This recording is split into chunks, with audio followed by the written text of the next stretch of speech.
only thing we have to fear is fear itself. The National Weather Service has issued a severe thunderstorm warning. Welcome to the Common Sense Practical Prepper Podcast, where prepping doesn't have to be complicated or expensive. Coming to you from a well-defended off-grid compound high in the mountains. Coming to you from his Florida room in Richmond, Virginia. Neither off-grid nor well-defended, unless you count as chickens and cats. Here is your host, Keith. Hello again, everybody, and welcome back to the Common Sense Practical Prepper Podcast. My name is Keith, and this is episode 44.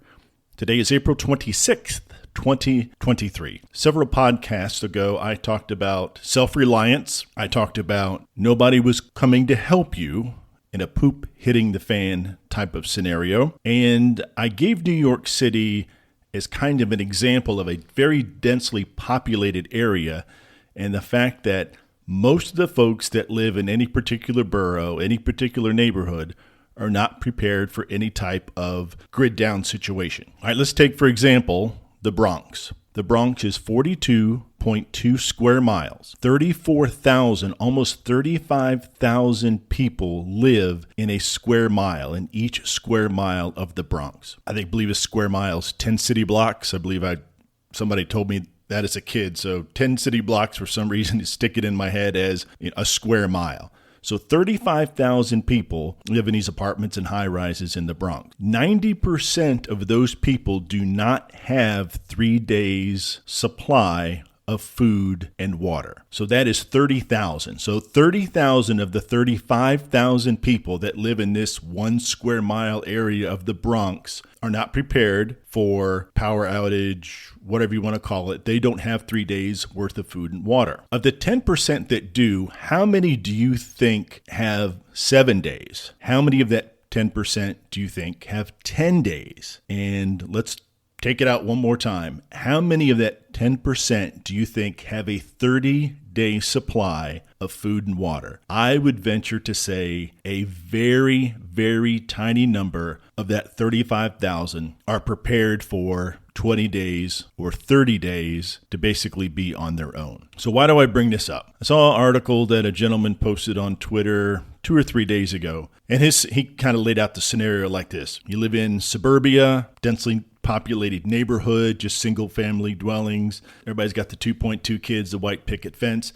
And these folks know what you do as a hobby. They know you're a prepper, long-term food storage, whatever. We have a poop hits the fan type of scenario. These people are getting hungry. The grocery stores have already been looted. Fresh waters of short supply. Electricity, the grid has failed or is failing. Where do you think they're going to go? They're like, isn't that Mike? Is the guy that lives at the end of the block, or Jimmy, one street over in the cul-de-sac? Isn't that the guy that preps? Isn't that the guy with the freeze dryer or the root cellar?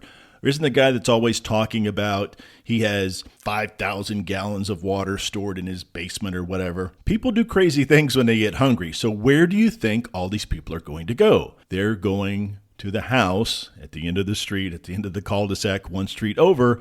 They're going to Mike's house or Jimmy's house, the two people that they know of that have a long-term supply of food and water. Now, this crowd that's very hungry is just going to knock. They're not going to knock on Jimmy's door or ring, ding dong. Oh, hey, Jimmy. Yeah, it's me and 200 of my closest friends that are starving.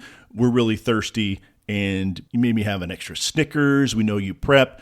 Maybe some freeze-dried, some of that Spaceman ice cream. I doubt if those people are going to be as nice as that. A long time ago, I spoke about when I was a police officer and we had a hurricane come through here in Central Virginia. The apartment that I lived in, we were without power for, I believe it was 7 or 8 days. No traffic lights. Fresh water was in short supply, and it was very, very hot. The 7-Eleven, once power came back to the 7-Eleven, it was relatively close to a hospital, so it was kind of tied into the same section of the grid. Hospitals, fire, EMS, those type of facilities take priority when the power comes back on. These people actually ambushed the ice truck. So a truck was finally showing up with, I don't know, probably 400 or 500 bags of ice. It wasn't like a tractor trailer. You've seen them, just like just a big truck. And the people actually ambushed and mobbed this poor driver who's just trying to pull into this one particular 7-Eleven and drop off, I don't know, 50, 60 bags, whatever the little ice coolers outside hold. Now, this is for ice. This isn't hamburger. This isn't sausage. This isn't eggs. This isn't fresh milk. This is just ice. So can you imagine the people that come to Mike and Jimmy's house? They're not going to be very cordial. They're going to break into the house. People that are desperate, people that are starving will absolutely hurt Jimmy, Mike, any member of his family that tries to get in the way of them getting to his food supply or getting to his water supply. Go back to that 1 square mile area in the Bronx where there's 35,000 people and 30,000 of them don't have food and water for 3 days. Let's say we're on day 5, day 6. Those people are going to start roaming the neighborhoods. You better believe they're going to start kicking in doors, and they're going to basically take what they need to survive. The social structure goes completely out the window. And like I said, people that are in these types of situations will absolutely be desperate and hurt you or kill you to get your food and water. Look in the summer of 2020, the summer of love or whatever they call it, with all the riots and the people that were shot and killed, all the stores that were looted. These people had plenty of food and water at home. They were out protesting something completely different, and they decided just to go ahead and loot and raid these cities and burn them to the ground. Imagine this is a situation where these people don't have the food and water. They're going to do that and then some. Now, there is no easy answer when it comes to how you are going to defend yourself, defend your family, and defend your food supply. True, you can have your AR-15, you can have your pistol, you can have your shotgun. So it's you, the wife, the 2.2 kids, maybe you got your uncle over, against a large group of people that are dead set to get your freeze-dried ice cream, all the other, 5-gallon buckets of rice and everything else you have stored. Eventually, they're going to overwhelm you in whatever home defenses you have. So there is no easy answer. Now, if you bug out to your off-grid cabin, your on-grid cabin further out away from the population, you have a much better chance of lasting a lot longer than people that live in a densely populated neighborhood or live in a densely populated city. Again, you can read all the books, you can watch all the movies. I can't even imagine what a densely populated city like New York or one of the 5 boroughs of New York would be like if something like this happens. It would be absolutely horrific. I guess rule number 1, you don't tell anybody about your preps. What do you do? Like maybe strengthen numbers? You get with a couple people in the neighborhood that, you have like, common ground. You're all into prepping long-term food storage. You make like a little pack or, pact, something like that. Hey, when the poop hits the fan, we're going to try to band together. The 8 of us, the 10 of us, the 12 of us, let's divide up our supplies in case one house gets raided. We have 3 other homes that we can go to. My cousin's going to help us out. We're just going to use his shed or whatever as a storage unit. We're not going to talk about. And so that'll be like the fallback in case all these homes get raided. It's a very daunting task. There's no easy answer. So if I live alone, people come to my house, I'm only going to be able to fend off so many people for so long. And then Lord knows what's going to happen after that. What do you do? Like, oh, here's a 5-gallon bucket of rice. Don't come back. That's not going to happen. Once they find out you've got 5 gallons of rice that you're able to give away, that means you've got 200 pounds of rice that you're keeping for yourself. News will travel quickly, and things will probably get pretty scary pretty quick. Again, nobody's coming to help you. You can dial 911 all you want. The police are not coming to get the looters out of your front yard. 911, what's your emergency? Well, I know you guys are probably pretty busy right now, but I have about 20 or 30 people circling my house, throwing rocks at the windows, screaming, you better give us your food or we're going to kill you. Oh, yes, sir. We'll have a couple officers on the way in just a minute. If the poop hits the fan, if this is a grid down situation, 911 is not going to work. Nobody's going to be answering 911 and sending police officers to your home to take care of the 30 people that are trying to get into your garage to get your rice, your beans, and your Spaceman ice cream. It's just not going to happen.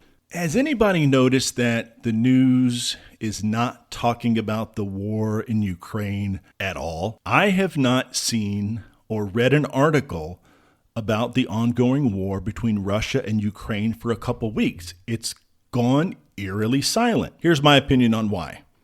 There's been more and more documents, more and more information that has come out that link the Biden family to Ukraine. There's apparently all sorts of bank records, and banks are offering up these records, but money from the Chinese, a lot of stuff that people thought was going on anyway.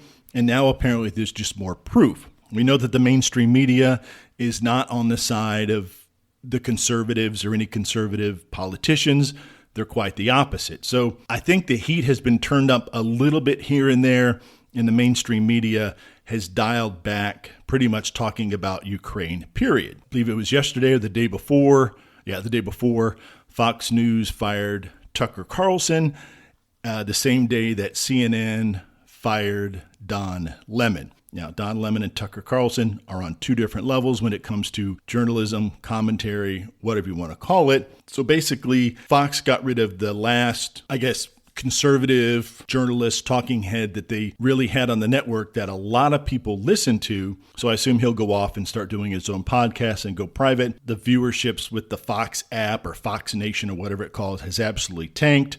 But Rupert Murdoch, they have bajillions of dollars. So in the long term, I think Fox is going to be okay financially. But kind of the scary thing is, short of Newsmax and was it One American News and a few other places, there's not a whole lot of places to turn to get a more balanced view of what's going on in the world.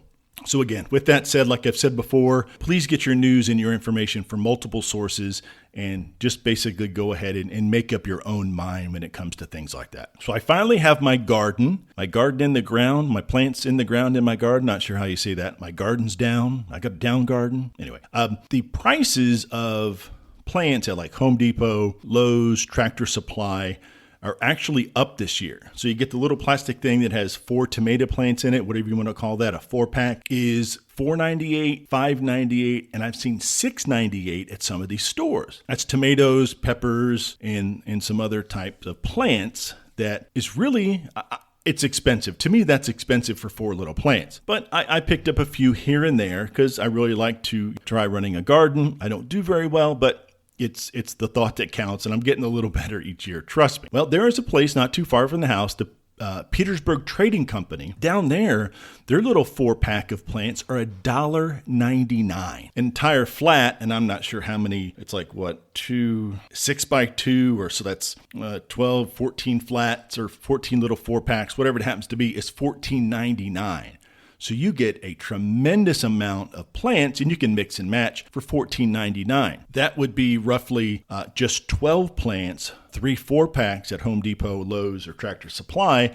You can get so much more at the Petersburg Trading Company, $1.99 for a 4-pack, and again, $14.99 for an entire flat. And they have a pretty big selection. I didn't know there were so many different types of tomatoes.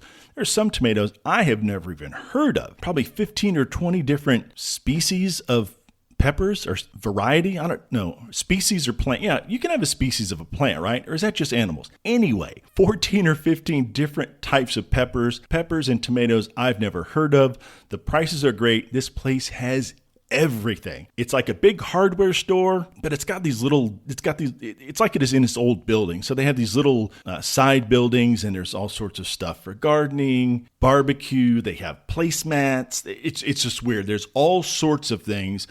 It's just kind of a hodgepodge. It kind of reminds me of like one of those salvage centers where all this extra stuff comes in that was on a tractor trailer that turned over. That's actually some really good products at some fantastic prices. I've actually going down there this weekend because I put all the stuff in the ground and I have a lot of room left. So currently there's cucumbers, Roma tomatoes, cantaloupe, mushmelon, whatever those are, hot peppers, sweet peppers. I think that's it. My potatoes. I'm growing potatoes in 5-gallon buckets. I got my seed potatoes, put a little bit of the soil, probably about a quarter full. Put the seed potato in there, and then when it starts to sprout up through that, you put another layer on, it sprouts to that. So basically you put 4 layers, and that brings you up to the top of the 5-gallon bucket. After that, you don't add any more, obviously, and you just let the thing grow. Well, these things are absolutely going gangbusters. I've got potato leaves, potato sprouts, whatever comes out of a potato, just all over the place. They're like overflowing outside of this bucket. So I'm really kind of curious on what happens. I don't know. I don't even know when these things are you can like pull them out and start picking them. I got to look that up either. I'm not sure how that works. The green beans are finally, I'm growing those in 5-gallon buckets as well. Those are finally starting to grow pretty quick, wrap themselves around the tomato cage that I kind of stuck in the 5-gallon bucket. So they're finally starting to take off. So far, so good. I need to get a fence up, put my fence back up, because the deer are very, very, very soon going to find out that there's little green plants in my yard, and they're not going to eat the grass. They're going to come chomping on my tomatoes. So I need to get that little fancy fence. I got to get that fence up there. I just said it again, fence, F-E-N-C-E. Again, using my mouth words, fence, F-E-N-C-E. I need to get the fence up this weekend. Birthday weekend coming up. Took off Friday. I'm at my vacation cap, so it's going to be a 3-day weekend. Weather's supposed to be great, so I'm putting up a fence, and I am going down to Petersburg Trading Company to get some more plants for my garden. Let me tell you about the chicken fiasco over the weekend. So obviously, Mary Poopins passed away. We all know that. Rest in peace, Mary Poopins. And Lefty is 100%. Everybody's laying eggs. We're looking good. I wanted to get 2 more chickens. All right, let me get 2 more chickens and add them to the flock, get some more eggs, maybe get some different, breeds of chicken, and kind of mix it up a little bit. Well, I didn't do my research, and I'm kind of kicking myself in the butt for that, and I really feel stupid for this. So Jody, my girlfriend, she had a former coworker that lives on a farm. Chickens, horses, pigs, cows, llamas, emu, they have it all. She's like, hey, come get a couple chickens. We'll make sure we pick out a couple chickens that just started laying. They're good layers. And I'm thinking, all right, let's try it. I'm thinking, there's going to be a little bit of tension between the farm chickens and the chickens that I have, because they're raised by a breeder on a farm. It just was a chicken farm. So the golden comets that I have are very docile. They do scream and yell every once in a while, but they're very, very docile chickens. The 2 chickens we picked up were not. These chickens do not like to be handled. They literally free range all over the farm with all the other farm animals. And I'm like, maybe they won't get along, but they're chickens, pecking order. Maybe it's going to take a few days for them to get accustomed to each other. Well, it didn't quite work out that way, because my chickens, so it's 6 versus 2, the 2 feral farm chickens, or whatever you want to call them, did fight back some, but they started to get used to each other 2 or 3 hours, eating, not really bothering each other. And then I decided to Google how to incorporate chickens or new chickens into your established flock. Well, obviously there's 2 types of chickens. There's the chickens you get from the breeders, like my golden comets, and then there's the farm chickens that basically just run wild all over the farms. And I quickly realized that I had made a huge mistake. The chickens from the farm, they're not vaccinated. They have their own set of diseases.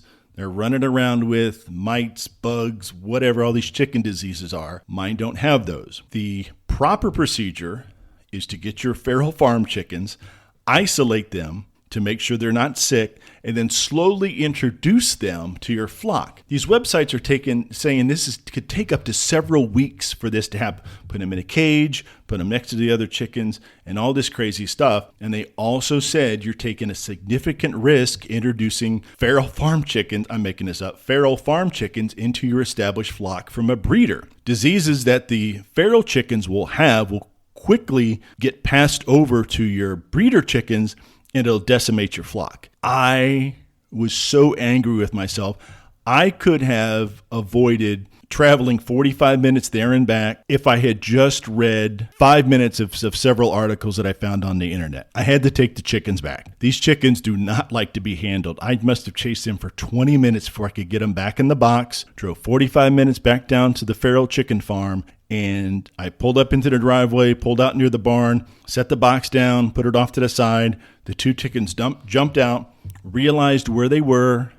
They looked down the lane. They saw all their feral chicken farm friends and the hogs and the llamas and the emus and the cows and the goats, and they just took off just like, we're free. We're back among our people. I felt better that they were back among their people, and I felt like a poop head for not taking the time to actually do the research. My chickens seemed to be okay. They were only around each other a few hours, so I certainly hope there wasn't some crazy feral farm chicken disease that was passed to my flock. So lesson learned. I've got 6 chickens. I'm sticking with 6 chickens, and I'm not going to get all crazy trying to introduce new chickens, even from a breeder. I'm just like, you know what? I'll just stick with my 6.